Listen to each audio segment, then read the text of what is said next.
I'm going to show you how you can convert vector-based assets into shape layers, specifically how to convert an Adobe Illustrator file to a shape layer and to convert text into a shape layer and then have those text shape layers morph into other text. So to follow along, go to Working Files, go up to After Effects Projects, and open up 0805 Vector Shapes. This project has two comps, a comp with an Illustrator file in it and a comp with some text in it. We're going to work with the Illustrator file first. It's very easy to convert an Illustrator file to a shape layer, and this is new for After Effects CS6. It used to be pretty tedious to bring over Illustrator files one path at a time, but now you can do it all at once. So I'm going to right-click on this layer here inside this comp and choose Create Shapes from Vector Layer. That does a couple of things. It turns off the eyeball, the visibility for the original Illustrator file. You can see it's turned off there. And it creates this new shape layer called Fish Purple Outlines. So what's the big advantage to having a shape layer like this? Well, at first, maybe not much. I'll open it up here so you can see what's going on. You've got a transform, which equals the transform that you had down here. It has all the standard transform stuff in it, so that's nothing new. And it has this contents property group. You open that up and, oh my gosh, you've got 37 groups here. Each group is a path from the original Illustrator file. So I suppose that's kind of helpful. Let's see what's going on there. If you click on the eyeball, you can see the little paths. They're just little things here, one path at a time. Let me scroll down to a path that I know is kind of a hefty one here, number 18. That's the body. There you go. So now that we know that, what advantage do we have to know that we have a group here that controls that part of the fish? We'll open it up and you'll see that the group has the kind of things that you'd expect to see in a shape layer. Let me scroll down a bit so you can see all of them. Path, fill, and a transform. So the path lets us, if we want to, morph this particular group, this particular path to something else. But you probably wouldn't want to morph just one element of something that's got 37 elements in it. So that may not be that advantageous, but you can't do it. You have a fill here, so if you want to change the color of the fill, you can do that. You can also add a gradient if you want to. And you have a transform for this group, and the transform gives you another feature, and that's skew. So you can skew a layer group like this. But I'm guessing you probably don't want to do that. Let me do Control-Command-Z to undo that. So the advantage of having all these groups are that you can control them individually, but my guess is most times you really don't want to control them individually. It's probably a bit much to work on them all individually. But what you can do is you can put them all into another group. So let me go up to the top here. Next to the word contents, there's this add flyout menu. Click on that. At the very top of the flyout menu, there's something that says group empty. I want to add an empty group that I'm going to put all the other groups into. I'll click on that. It adds group number 38. I'm going to change its name so we can follow this. I'll call it all groups. There you go. I'm going to put all 37 groups in it. So I'll click on this one and scroll up to the top and shift click on that one. Scroll back down to the bottom and drag those 37 things into this group. All right. Now, oh gosh, it looks so much easier now, right? So we'll open this up and we'll have an easy time of it. But in fact, it displays all the groups again inside there, which is a good thing because it still lets you control things one at a time. That's a good idea. But let's scroll down to the bottom now. There we go. So the all groups group has its own transform, which also has skew. So you can skew the whole thing now rather than just that one path. But that's really not a compelling reason, I think, to convert an Illustrator file into a shape layer. The compelling reason is that you can do other stuff with it that you can't do with a standard layer. And you do those things up here in this add menu. And I'm going to talk about working with these properties in an upcoming lesson, but let me just show you something really quick here. For example, you can add a stroke. Now this is not new to you, so I can click on stroke there.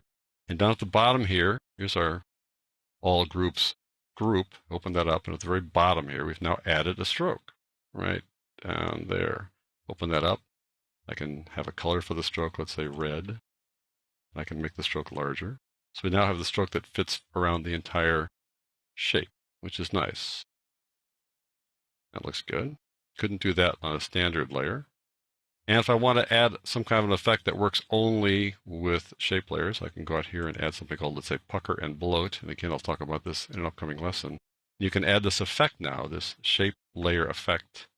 Lets you do some strange things to a shape layer. Wild, right? So that would be the advantage of taking an Illustrator file and turning it into a shape layer. All right, let's move on over to the text. I have two layers here. I've got the slow on top and fast down below. Different fonts, and one's italic and one's not.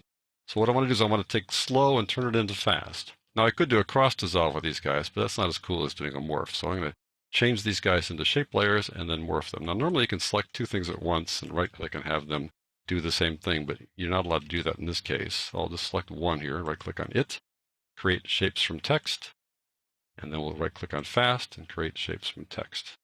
Now I've created two new shape layers and we've turned off the visibility, the eyeballs for the old text layers. And I'm going to put slow on top just to kind of remind me what I'm doing here. We're going to go from slow to fast. We've created these shape layers. So what happens when we create shape layers out of text? Let me open up the slow disclosure triangle, open up its contents, and you see there are 4 groups there, SLOW. Each group has another layer and then a path. What's cool when you see a path is that you know you can morph the path. You can put keyframes on it and have it change, and that's what we're going to do here. We're going to go from S here to F, for example. The one little gotcha is that some of these shapes are now compound. They're compound letters. By compound, I mean they have 2 paths. So O, for example, has a path on the outside and a path on the inside. I'll open that up and you can see that there are 2 paths here for O. Turn off one. That's the outside one. Turn off the inside one. So if we're going to morph O to something else, we need to morph both of those guys and then have them both morph to one thing. Then if you look at fast, A is a compound letter, so we're going to take SL, L to A. L's not compound, but we're going to have to morph that one twice to turn it into A. I'll show you how to do that. Here we go. So we need to take the easy letters first, S and W.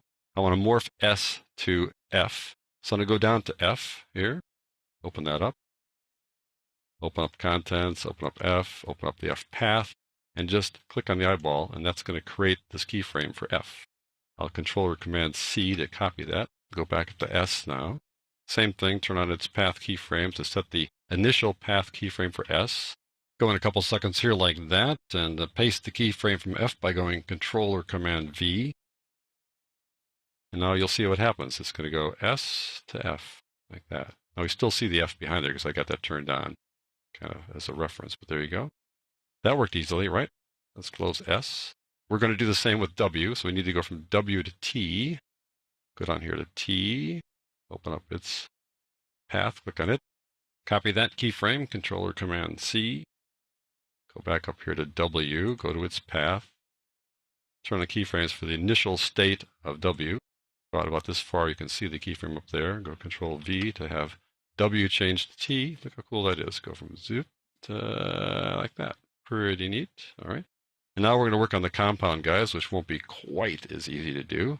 Let me close these guys down so you can see how that's going to work. I'm going to go from L to A. So let's go down to A. Close up F, go to A. And A has 2 paths. Open up both those paths. So there's 2 of them. So we need to have 2 L's as well. So I'm going to go up here to L. There's 1 L path. I'm going to click on it, and I'm going to go Control or Command C to copy it. Then I'm going to click on its group name there and go Control or Command V to paste it. Now we have 2 L's there. I'll scroll down so you can see it. It's called L2. Now we have 2 paths inside that group, which will be just fine. You'll see how that works in a second. So I'm going to go down here to this A and copy the first one. Control or Command C to get that one.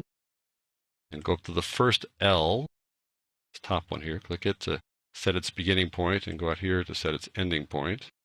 Control or Command V to set that point. That's the outside of the A. Go back here again. Go down to the second A. Click on it to get its keyframe. Control C. Go back up to L, the second L now. Click on it to set the initial keyframe. Go out here to set the second keyframe. Control or Command V.